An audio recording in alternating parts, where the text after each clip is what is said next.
예, 우리 옆에 계신 분들 보시며 인사하겠습니다. 사랑합니다. 축복합니다.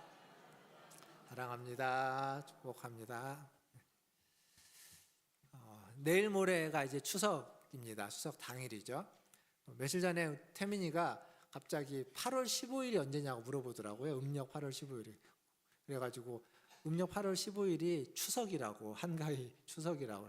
왜 물어봤는지는 모르겠어요. 뜬금없이 물어봐서 대답을 해줬는데, 이런 명절이 있지 않습니까? 가장 대표적으로 설, 추석, 우리나라에 이제 큰 명절이 있는데, 이런 명절은 우리가 이제 일상을 살아가다 보면 굉장히 좀 단조로울 수 있는 일상에 활력을 주기도 하고, 그리고 기쁨을 주기도 하는 것 같습니다.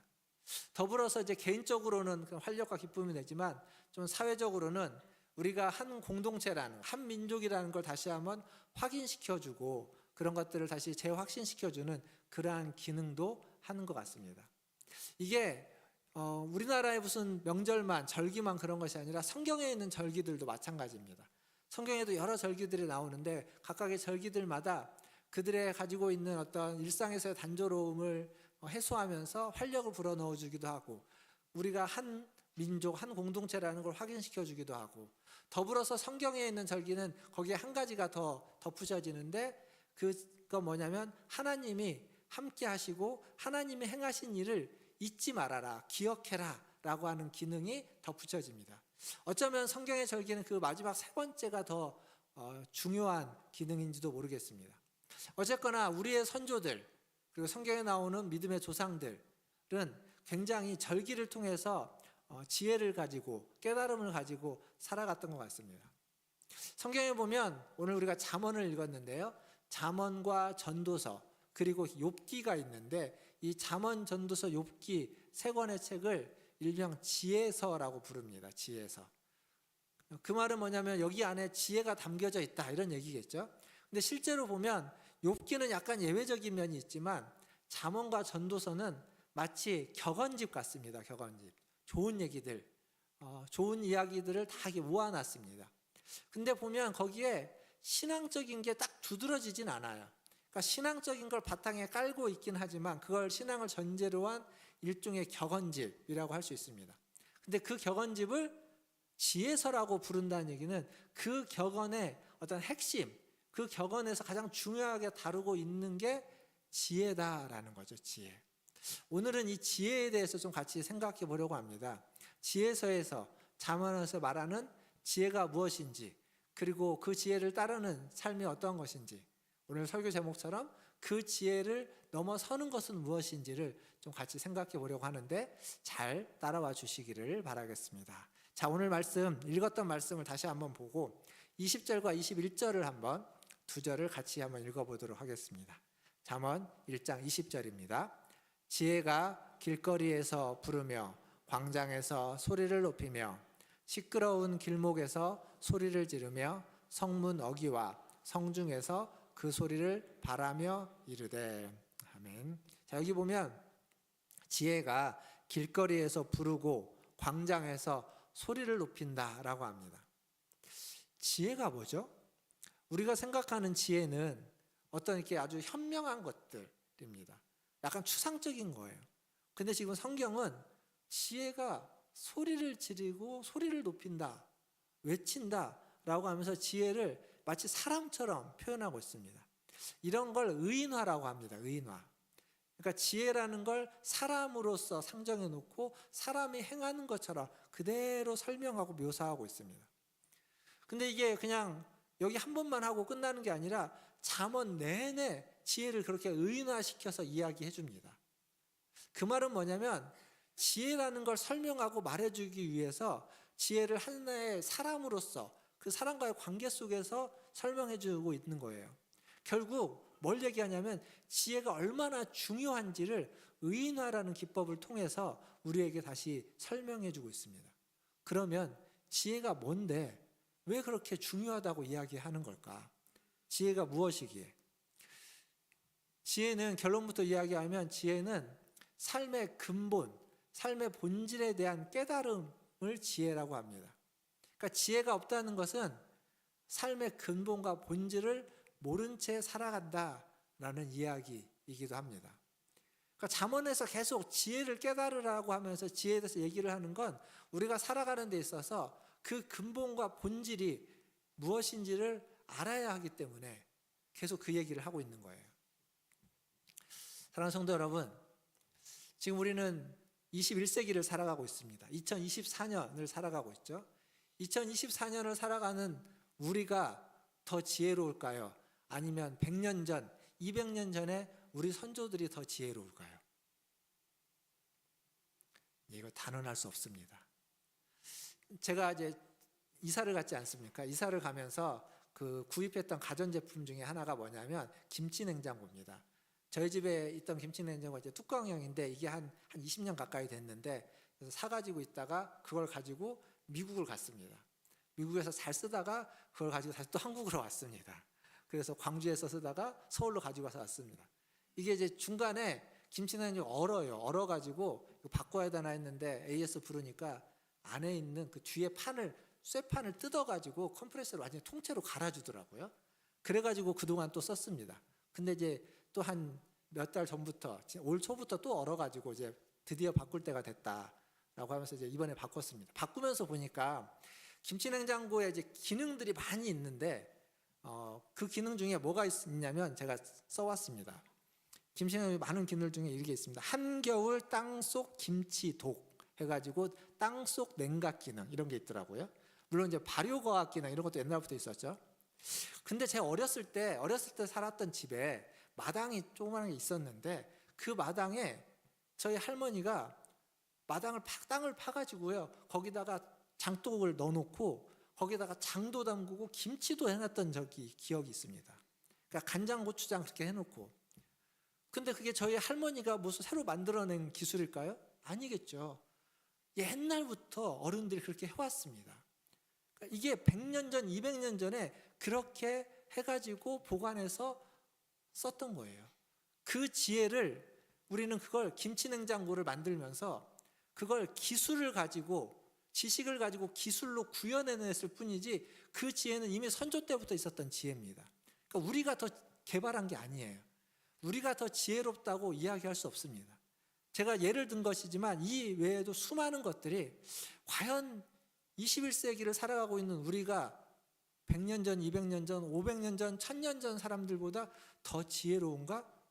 지식은 훨씬 더 많고 기술은 훨씬 더 좋아졌을지 모르겠으나 더 지혜롭다고는 단언할 수 없습니다. 절대 단언할 수 없습니다. 그러니까 지혜로운 사람은 과연 어떤 사람이냐? 지혜로운 사람은 아까 말했죠. 삶의 근본을 아는 사람, 일의 근본을 알고 본질을 아는 사람입니다. 내가 어떤 일을 할 때, 내가 정치라는 일을 하면 그 정치의 본질이 뭔지 아는 사람. 요즘 한참 그 의료 문제 때문에 시끄럽죠. 의사로서 일을 할 때 의사로서 가지고 있는 본질이 뭔지, 근본이 뭔지를 아는 사람. 아이들을 가르치는 선생님은 그 교육자로서의 본질이 무엇인지를 아는 사람. 목사는 목회의 본질이 뭔지 아는 사람. 그게 근본을 아는 사람입니다. 근데요, 살아가면서 사실 근본, 본질을 잘 몰라도 기술만 있으면 살아갈 수 있습니다. 일의 기술, 일의 노하우, 우리는 그것을 찾는 데 훨씬 더 열심인 것 같습니다. 그리고 그것만 찾으면 살아가는데 사실 별로 문제가 크게 일어나지 않습니다. 그러다 보니까 기술자를 찾고 그 기술을 습득하려고 하지 그 일의 근본과 본질을 알려고 하는 노력은 하지 않습니다. 그래서 기술은 늘어나요. 지식은 많아지고 기술은 늘어나는데 지혜는 점점 감퇴되고 있는지도 모르겠습니다. 아까 제가 말했던 모든 것, 정치, 의료, 교육, 법을 다루는 사람, 사업을 하는 사람 다 마찬가지입니다. 목회자도 기술자가 많지 목회의 본질을 추구하는 사람이 과연 얼마나 되는가, 이런 반성을 하게 됩니다.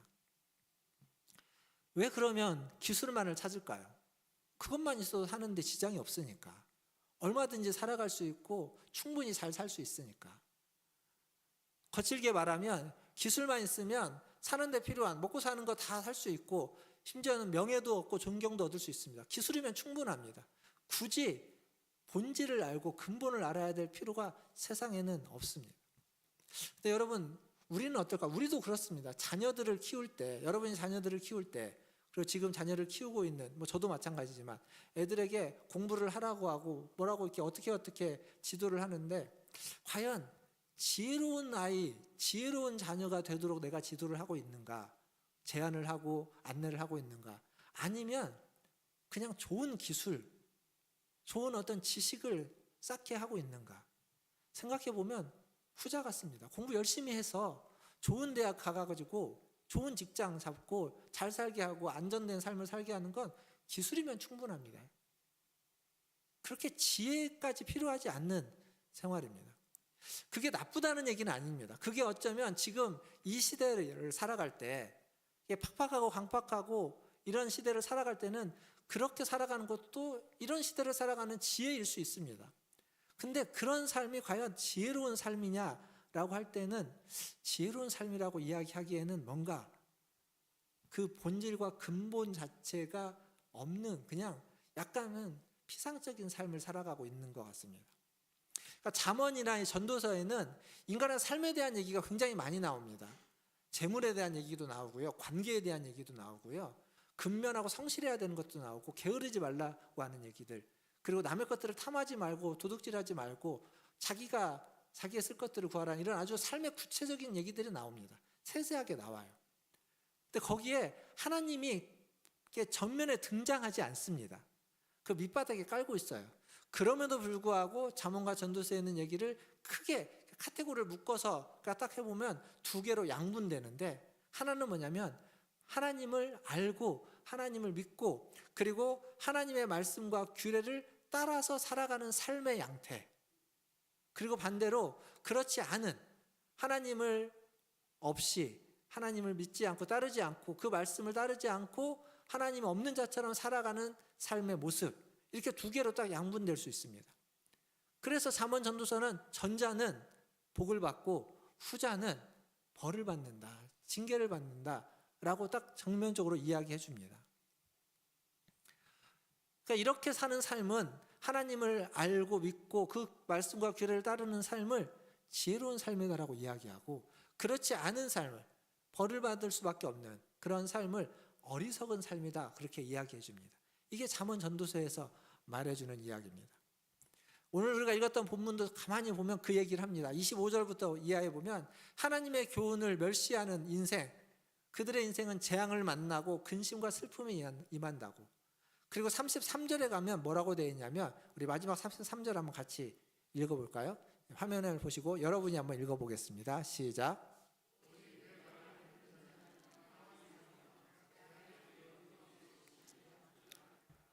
내 말을 듣는 자, 하나님의 말씀을 듣는 자는 평안하고 말씀을 듣지 않는 자에게는 재앙이 임한다는 거예요. 말씀을 듣지 않는 자에게 재앙이 두려움이 없이 안전한다는 얘기는 말씀을 듣지 않는 자는 재앙이 임한다는 얘기죠. 이게 지혜서에만 있는 얘기냐? 그렇지 않습니다. 성경 전체적으로 있는 얘기인데, 특별히 이제 모세오경에도 신명기에 가보면 이런 비슷한 말씀이 있습니다. 신명기 4장 6절에 가보면 이 지혜의 전통을 이렇게 표현합니다. 신명기 4장 6절도 같이 보겠습니다. 시작. 너희는 지켜 행하라. 이것이 여러 민족 앞에서 너희의 지혜요 너희의 지식이라. 그들이 이 모든 규례를 듣고 이르기를 이 큰 나라 사람은 과연 지혜와 지식이 있는 백성이로다 하리라. 아멘. 말씀을 듣고 그것을 지켜 행하는 것을 지혜다라고 얘기합니다. 여기 이제 지혜와 지식을 같이 이렇게 비슷하게 쓰고 있긴 하는데, 한마디로 말해서 하나님을 믿고 하나님의 말씀을 따라 명령대로 따라 순종하면 생존이 보장되고 복을 받고 지혜로운 삶의 근본, 본질이 무엇인지를 알게 된다는 거죠. 뭡니까? 하나님을 아는 것인 거죠. 근데 이 복을 안다는 것, 복을 받고 살아간다는 것을 우리가 보통 기복이라고 합니다. 기복이라는 단어가 이제 복을 구하는 거죠. 복을 비는 행위, 하나님께 복을 비는 것, 그걸 기복이라고 합니다. 근데 이 기복이 기복주의로 종종 오해되기도 합니다. 기복주의는 문제가 있는 거지만 하나님께 복을 비는 행위는 사실은 문제가 있는 행위가 아닙니다. 그건 신앙으로서 당연하고 응당하는 행위입니다. 문제는 그것이 우리의 신앙의 목표가 되고 근본이 되는 게 문제입니다. 복을 비는 행위는요, 신앙의 근본은 아니에요. 하나님이 근본이고 하나님의 본질이지, 그 하나님을 아는 것이 근본이고 본질이지, 복을 빚는 건 그 하나님을 알아가고 경험하는 하나의 수단과 도구인데, 그것이 본질이 되고 그것이 근본이 되면, 그러면 이제 왜곡이 생겨나는 겁니다. 그것을 위해서 주술적인 행위를 마다하지 않습니다. 그러니까 주술적인 행위라는 건 여러 가지가 있어요. 뭐 주문을 외우는 것 같은 것도 그런 것이고요. 또 하나는 뭐냐면, 내가 하나님 앞에 헌금을 내고 헌신을 하는데, 그것을 헌금 내고 헌신을 하는 것을 뭘 목적으로 하냐면, 갑절에 어떤 그 이상의 더 많은 것들을 얻기 위한 하나의 투자 같은 거죠. 그러니까 신앙생활이 천국에 가기 위한, 천국 가는 게 우리의 신앙생활의 한 면인 건 분명하지만, 우리 신앙생활이 천국 가기 위한 마치 보험으로서 신앙생활하는 이러한 행위들은 기복주의로 왜곡되는 모습들 중에 하나라는 겁니다. 성경은 분명히 하나님이 복의 근원이라고 이야기합니다. 그 복의 근원인 하나님께 복을 구하는 것을 성경은 지지해 주고 있습니다. 예수님도 그렇습니다. 마태복음 7장에 가면 예수님이 뭐라고 이야기하냐면, 아들이 떡을 달라 하면 누가 돌을 주고 생선을 달라 하면 뱀을 주겠느냐. 한번 읽어볼까요? 마태복음 7장 9절부터 11절까지 말씀입니다. 같이 한번 읽어보겠습니다. 시작. 너희 중에 누가 아들이 떡을 달라 하는데 돌을 주며 생선을 달라 하는데 뱀을 줄 사람이 있겠느냐. 너희가 악한 자라도 좋은 것으로 자식에게 줄 줄 알거든 하물며 하늘에 계신 너희 아버지께서 구하는 자에게 좋은 것으로 주시지 않겠느냐. 아멘. 예, 하나님이 떡을 달라고 하고 생선을 달라고 하면 좋은 것으로 주지, 돌을 주고 뱀을 주지 않는다는 겁니다. 악한 부모도 그런데 하늘에 계신 하나님이 그러겠느냐. 그러니까 하나님께 복을 구하라라는 얘기입니다. 이게 우리가 가지고 있는 신앙의 한 면이고, 신앙에 가지고 있는 사람들의 신앙적인 모습입니다. 근데 신앙이 없는 사람들은 어떨까요? 신앙이 없는 사람들에게는 지금까지 제가 했던 이 얘기가 별로 그렇게 와닿지도 않고, 그게 그냥 뭐 그래, 나하고는 상관없는 얘기처럼 들릴 겁니다. 근데 이 같은 얘기를 제가 신앙이 없는 사람들 버전으로 좀 바꿔서 이야기하면 이런 겁니다. 사람은요, 누구나 다 죽습니다. 안 죽는 사람 손 들어보세요. 누구나 다 죽습니다. 그걸 모르는 사람은 세상에 없습니다. 근데 우리가 살아가면서 누구나 다 죽는다는 걸 아는데, 그 아는 걸 그 마음의 태도로 가지고서 살아가는 사람은 별로 없습니다. 무슨 얘기냐면, 누구나 다 죽는다는 얘기는 지금 내가 살아가고 있는 이 삶은 임시적이라는 거예요. 영원하지 않다는 겁니다. 어떤 사람은 조금 길게 임시적으로 살아갈 수 있고, 어떤 사람은 좀 짧게 임시적으로 살아갑니다. 짧은 게 며칠, 몇 달, 몇 년일 수 있고, 긴 게 몇십 년일 수 있겠지만, 그러나 누구나 다 임시로 살아간다는 겁니다. 즉 내가 내 마음대로 내 삶을 늘렸다 줄였다 할 수 없다라는 거예요. 결국 내 삶은 내 마음대로 내가 주장할 수 있는 삶이 아니라는 거예요. 그러면 누군가로부터 부여받은 선물 같은 삶이라는 겁니다. 이건 신앙이 있는 사람이나 없는 사람이나 다 얘기하고 다 아는 겁니다. 여러분, 안 믿는 사람들이 썼던 그냥 소설부터 또 에세이부터 그들의 고민이 담겨져 있는 수필들 보면 이런 얘기 다 합니다. 우리가 살아가고 있는 삶은 선물이라고. 그 선물은, 우리가 선물을 받으면 선물을 준 자에게 고마워하죠. 선물을 준 자가 누군지는 잘 모르겠지만, 누군가인지는 모르나, 그러나 내 삶을 살아갈 때 항상 고마운 마음으로, 감사하는 마음으로, 겸손한 마음으로 겸허하게 살아가는 것, 그건 하나님을 안 믿는 자나 믿는 자나 모두에게 마땅한 삶에 대한 태도입니다. 누구나 다 죽기 때문에, 누구나 다 죽는다는 그 진리 앞에서 우리가 가져야 되는 마땅한 태도입니다. 근데 우리가 아는 건 거기에 하나 더 있는 거죠. 그걸 누가 줬느냐? 누가 선물로 줬느냐? 하나님이 선물로 줬다라는 겁니다. 근데 이것들을 모르는 사람이 아무도 없어요. 믿는 사람은 하나님까지 아는 거고, 모르는 사람은 믿지 않는 사람은 하나님은 모르나 이 내용은 다 알아요. 근데 이상한 게 하나 있습니다. 뭐냐면, 이 다 아는 내용을 모르는 사람처럼 살아가는 사람이 대부분이라는 거예요. 마치 우리의 삶이 영원할 것처럼, 마치 내가 내 삶을 마음대로 할 수 있는 것처럼, 늘렸다 줄였다 할 수 있고 주장할 수 있는 것처럼, 그리고 내 삶은 내 것인 양 살아가는 사람이 훨씬 더 많다는 겁니다. 지혜가 없는 거예요. 그게 지혜가 없는 거예요. 지혜가 있다면 내가 알고 있는 것을 진짜 믿고 그대로 살아가는 거죠. 겸손하게 감사하면서 내가 마음대로 할 수 없는 것이기에 선물로 받아들이면서. 근데 지혜가 없어요. 지혜만 없을 뿐만 아니라 우리에게는 욕심, 탐욕이라는 게 더 크기 때문입니다. 비만이 있어서 다이어트를 해야 되는 사람에게는 다이어트를 함에 있어서 반드시 필요한 게 두 가지가 있겠죠.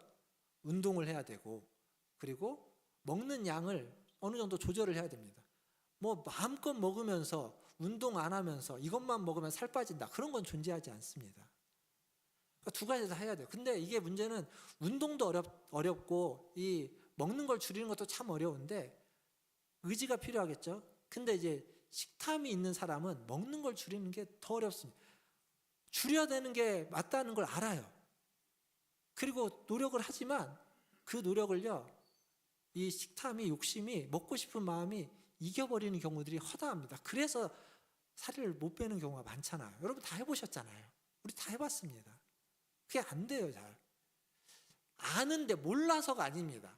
몰라서 못하는 게 아니라 다 알지만, 그러나 우리 안에 있는 그 탐욕 같은, 탐심 같은, 그 욕심 같은 게 우리가 알고 있는 걸 이겨버리는 거예요. 그것보다 더 강해요. 그래서 안 되는 겁니다. 기독교의 어떤 교리 중에 인간론이라고 하는 교리가 있습니다. 인간론이라는 교리는 크게 딱 두 가지를 이야기합니다. 하나는 뭐냐면, 사람은, 인간은 하나님의 형상으로 지음받았다는 거예요. 우리는 다 하나님의 형상으로 지음받았습니다. 믿는 자든 믿지 않는 자든 마찬가지입니다. 그런데 또 하나의 교리가 있어요. 인간론의 또 하나, 두 번째 교리는 뭐냐면, 우리는 하나님의 형상으로 지음받았지만 우리는 하나님 앞에서 범죄한 죄인이라는 겁니다. 그 죄가, 그 죄의 영향력, 그 죄로 말미암아서 하나님의 형상으로 지음받았던 그 형상이 다 깨져버렸다는 거예요. 망가져버렸다는 겁니다. 그 죄가 형상을 없이 할 수는 없습니다. 형상으로 지음받은 걸 무효로 돌릴 수도 없고 형상을 제거할 수는 없어요. 그러나 형상을 부셔버리긴 한 겁니다. 형상이 있지만 그게 깨어지고 부서진 상태로 우리 안에 있는 거예요. 그래서 우리는 그 죄의 영향력 아래에서 계속 살아가게 되는 겁니다. 죄의 세력 속에서 살아가는 거예요. 그래서 이 세상 속에, 이 사회 속에 수많은 지혜들이 있습니다. 수많은 지혜들이 있지만 그 지혜가 온전치 못하기에 그 죄의 영향력 아래에서 깨어지고 망가져서 그 지혜가 지혜답지 못하게 되는 경우가 많은 거예요. 여전히 세상 속에 지혜는 있습니다. 그 지혜가 드러날 때도 있습니다. 그러나 많은 부분 세상이 유치하고 악하고 타락하고 추한 것은 지혜다움이 깨진 죄의 영향력 아래에 있기 때문입니다. 그리고 뿐만 아니라 지혜가 있지만 그 지혜로 해결 안 되는 문제들이 세상 속에 계속 생겨나고 있습니다. 지혜로 해결이 안 돼요. 아무리 지혜가 있어도 해결 못하는 문제들이 있습니다. 특별히 죄의 문제, 지혜로 해결 안 됩니다. 그래서 성경은요, 구원에 대한 이야기를 할 때 지혜로 구원을 받는다고 이야기하지 않습니다. 들어보신 적 있습니까? 지혜가 우리를 구원한다? 아닙니다. 지식으로, 하나님을 아는 지식으로 구원받지 않습니다. 무엇으로 구원받죠? 믿음으로 구원받습니다. 성경은 믿음으로 구원받는다고 이야기하지 지혜로, 지식으로 구원받는다고 이야기하지 않습니다. 결국 우리가 가지고 있는 지혜가 있어야, 우리는 지혜가 필요합니다. 지혜를 알아야 되고 지혜를 깨달아야 됩니다. 깨우쳐야 됩니다. 근데 그걸로 충분하지 않고 그 지혜 너머에 있는, 지혜를 넘어서서 믿음에까지 우리는 도달할 때 구원에 이를 뿐만 아니라 하나님이 원하시는 지혜의 본질에 도달할 수 있습니다. 근데 그 믿음으로, 믿음의 지점까지 도달할 때 거기에서 우리가 경험하는 건 뭐냐면 하나님과의 만남입니다. 자, 아까 이야기했죠. 지혜서가 전도서, 잠언, 전도서, 욥기라고 했습니다. 자, 욥기에 가면 욥이라는 사람이 나오죠. 욥이라는 사람이 아주 경건하고 지혜로운 사람으로 등장합니다. 지혜롭고 경건하고 아주 모범적인 사람. 그래서 하나님의 복을 받은 사람. 자녀가, 아들이 7명에 딸이 3명, 10명의 자녀가 있고 아주 풍성한 가축이 있습니다. 넘치는 가축이 얼마나 있냐면 양이 7,000마리에 낙타가 3,000마리, 소가 500결이. 500결이라는 말은요, 한 결이가 한 쌍을 이야기합니다. 결이라는 말이 쌍이니까 500결이면 500쌍, 1,000마리라는 얘기입니다. 소가 1,000마리. 지금도 어마어마한 부자죠. 거기에 암나귀가 500마리. 여기에 수많은 종들이 있습니다. 이게 경건하고 지혜로운 욥에게 주어진 복입니다. 그런데 이 복이 하루아침에 다 사라져버립니다. 건물이 무너져가지고 10명의 자녀가 그냥 다 비명행사를 해버리고, 그 수많은 가축대가 도적이 그것들을 다 빼앗아가 버리고, 거기에서 끝나는 게 아니죠. 자기의 몸에 그 악성 종기, 피부병이 걸려가지고 막 몸을 박박 긁는 데까지, 그냥 추할 때 그지없는 모습까지 떨어지는 겁니다. 오죽했으면 욥의 아내가 하나님을 저주하고 죽으라고 했겠습니까? 볼 수 없었던 그 남편을, 자식 죽고 가축 잃어버리고 가진 자산 다 사라진 것도 죽을 지경인데, 거기에다가 피부병 걸려가지고 박박 긁고 있는 그 모습을 참아볼 수 없으니까 차라리 사는 것보다 죽는 게 낫다라는 게 그 아내의, 어쩌면 아내의 사랑의 표현이었을지도 모릅니다. 근데 거기에 욥의 친구들이 욥의 친구들이 등장하잖아요. 친구들이 와가지고, 친구들이 욥을 혼내키려고 왔을까요? 정죄하려고 왔을까요? 아닙니다. 위로하러 왔습니다. 근데 위로하러 와서 봤는데 눈앞에 펼쳐진 욥의 모습이 너무 심한 거예요. 너무 끔찍한 겁니다. 그러니까 이건 그냥 위로로 끝날 일이 아니구나. 이건 분명히 욥이 무엇인가 잘못했기에 하나님의 저주를 받아서 하나님의 징계를 받은 거다. 빨리 여기서 벗어나려면 회개해야 된다. 그러니까 욥에게 회개하라고 하는 겁니다. 그들을 알아요. 하나님 어떤 분인지 알고 하나님 앞에서 어떻게 살아야 되는지 압니다. 근데 지금 그렇지 못한 욥의 모습, 그 결과를 보니까 이건 욥이 하나님 앞에서 잘못 살았다는 거예요. 뭘 잘못 살았는지는 모르겠지만 잘못 살았기 때문에 당연히 이렇게 되는 거니까 여기서 벗어나는 길은 빨리 회개하는 길밖에 없다. 그게 사는 길이다. 그러니까 회개하라고 하는 겁니다. 근데 욥은 그게 수용이 안 되는 거예요. 자기는 잘못한 게 없거든요. 잘못한 게 없는데, 잘못하지 않았는데 잘못했다고 이야기하라고 하니까 복창 터지는 거죠. 근데 여러분 그거 아십니까? 나중에 욥이 회개합니까? 안 합니까? 회개합니다. 욥이 회개해요. 제가 이제 좀 이따 읽을 때 거기에 내가 회개하나이다, 욥이 그렇게 얘기하는 말씀이 있는데 읽을 건데, 그러면 차라리 그때 친구들이 회개하라고 할 때 그때 처음부터 회개했으면 좋았지 않았을까요? 아닙니다. 근데 그 얘기가 아니에요. 욥이 언제 회개하냐면 욥기 뒤에 하나님이 욥 앞에 나타납니다. 그래서 욥이 하나님을 만나요. 욥이 하나님을 만나고 나니까 자기가 아니라고 버티면서 괜찮다고 했던 그 얘기들 다 거두어 드릴 수밖에 없습니다. 자, 말씀 한번 보겠습니다. 욥기 42장이에요. 그 친구들과 논쟁의 끝에 하나님이 등장하는데 42장 5절과 6절, 그 등장하신 하나님을 만나고 욥이 이렇게 고백합니다. 42장 5절과 6절을 같이 읽어보겠습니다. 시작. 내가 죽게 대하여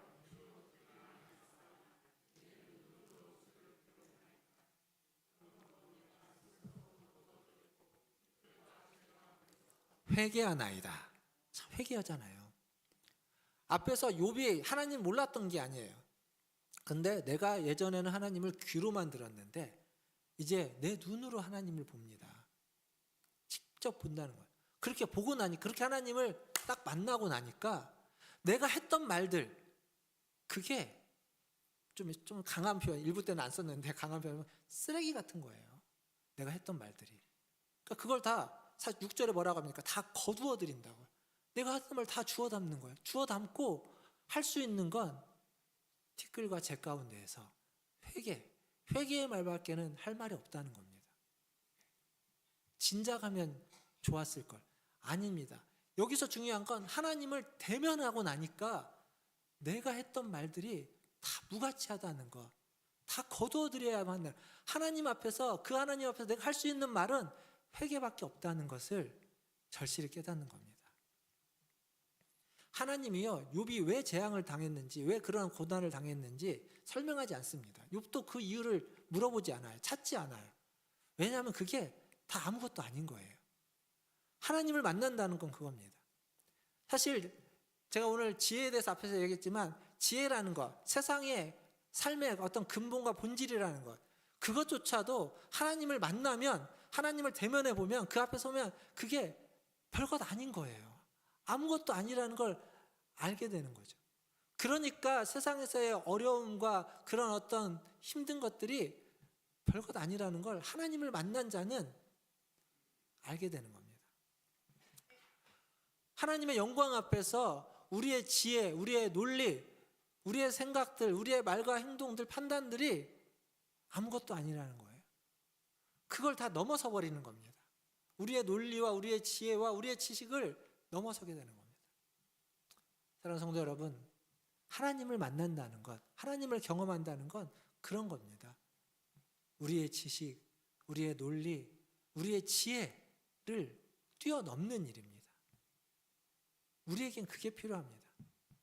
그 지혜를 뛰어넘었을 때, 그때 우리는 어머니 품 안에 안겨있는 아이처럼 쉼을 누릴 수 있고 절대적인 믿음과 신뢰함을 갖게 되는 거죠. 그 복음서에 보면 예수님을 대적하는 종교 지도자들이 나옵니다. 바리새인, 사두개인, 서기관들, 대표적으로 이렇게 나오죠.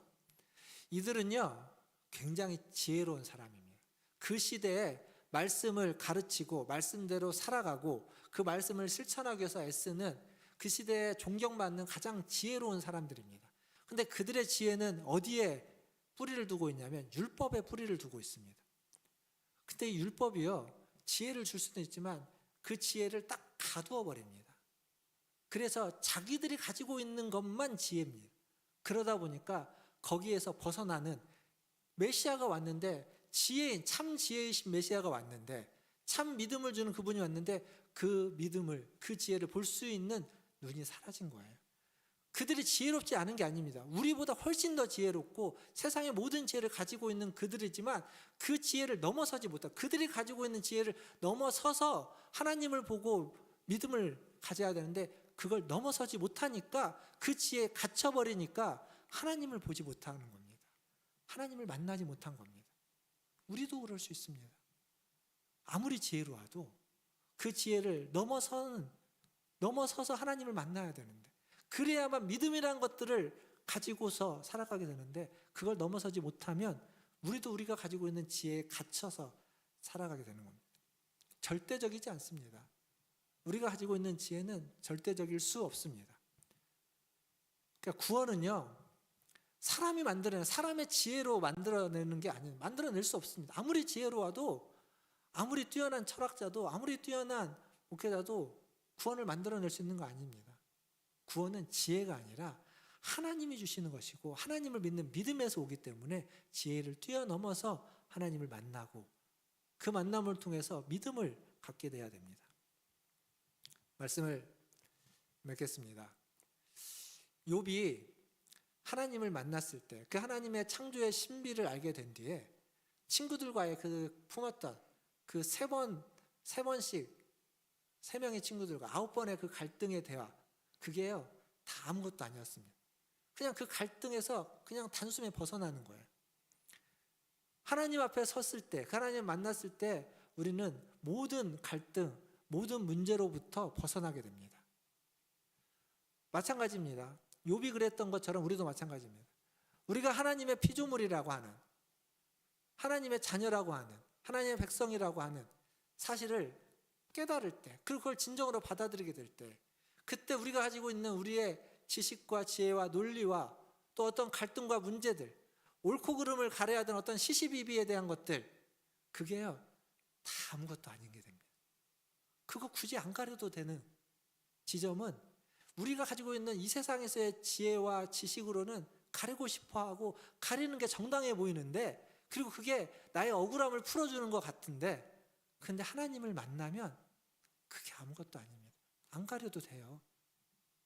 저 사람이 옳고 내가 그러도 상관없습니다. 내가 그러다고 하면 그냥 그러다고 받아들이고 그러면 되는 겁니다. 잘못했다고 하면 잘못했다고 인정하면 되는 겁니다.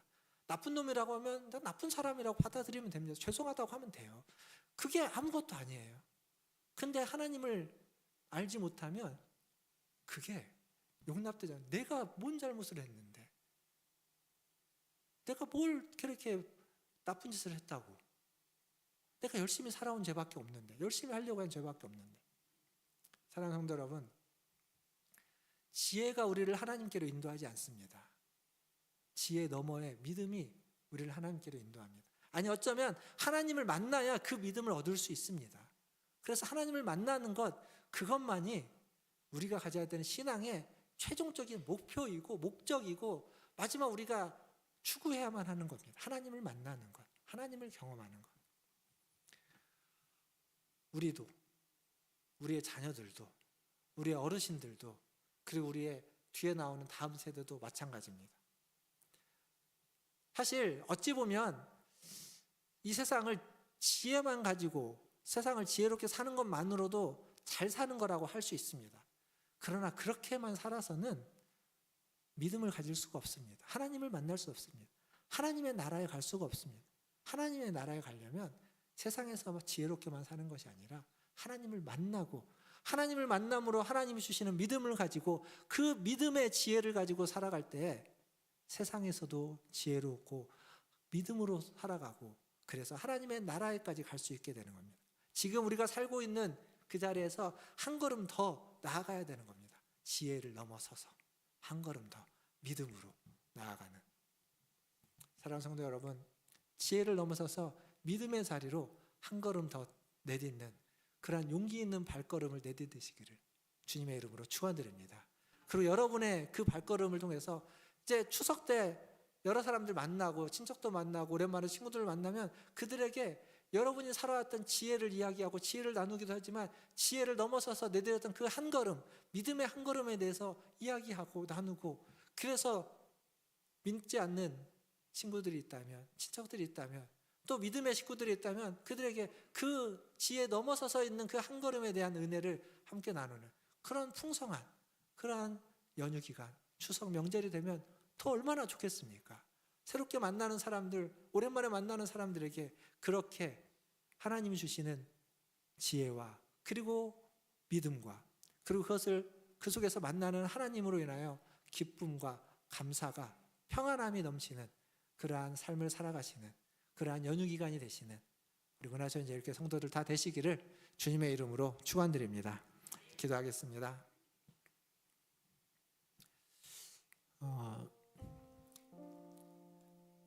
우리에게 지혜가 필요합니다. 삶의 근본을 알아야 되는 지혜가 필요합니다. 물론 살아가면서 기술이 있어야 되죠. 기술도 실력도 지식도 다 있어야 되지만 그것만으로 충분하지 않고요. 지혜가 필요합니다. 주님께 지혜를 달라고 구하십시오. 근데 성경은 뭐라고 말하냐면 참 지혜는 여호와를 경외하는 것이 지혜의 근본이라고 하고 있습니다.